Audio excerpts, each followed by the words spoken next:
News network, मैं हूं मोहम्मद एहसन। साहिवाल से एग्जीक्यूटिव डायरेक्टर प्रिंस सलदाव हुसैन की रिपोर्ट के मुताबिक अंजुमन ताजरान चिकन सेल्स एसोसिएशन साहिवाल के सदर हाजी मोहम्मद नदीम मलिक, जनरल सेक्रेटरी मोहम्मद शफीक प्यारा मोहम्मद खालिद ने कहा है कि बिजली और पेट्रोल की कीमतें फौरी तौर पर कम की जाएँ। शहरियों के साथ साथ ताजिर हजरात भी शदीद मुश्किलात का शिकार हैं।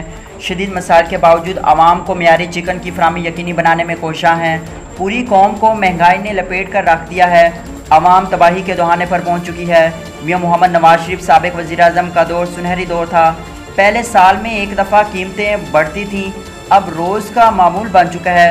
इन ख्यालात के ज़ाहिर अंजुमन ताजरान चिकन सेल्स एसोसिएशन साहिवाल के सदर हाजी मोहम्मद नदीम मलिक, जनरल सेक्रेटरी मोहम्मद शफीक प्यारा मोहम्मद खालिद ने चर्च रोड पर मीडिया से गुफ्तगू करते हुए किया। उन्होंने कहा कि बिजली के बिलों पर नाजायज़ टैक्स फौरी तौर पर वापस किए जाएँ, आवाम को बड़ा रिलीफ दिया जाए। उन्होंने कहा कि बिजली का फ़ी यूनिट 12 रुपये का किया जाए ताकि लोग सुख का सांस ले सकें। आखिर में उन्होंने कहा कि चिकन सेल्स एसोसिएशन साहिवाल आवाम को मियारी और ताज़ा गोश्त की फराहमी रिलीफ के साथ करती रहेगी। यही हमारा मिशन है, क्योंकि हम रिस्क हलाल पर यकीन रखते हैं। इंशाल्लाह आवाम को बिजली के बिलों में रिलीफ मिलने के तवक्को है। आवाम और ताजरों का पुरअमन एहतजाज रंग लाएगा।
बुलेटिन में फिल वक्त इतना। मजीद देखते रहिए ANY न्यूज नेटवर्क।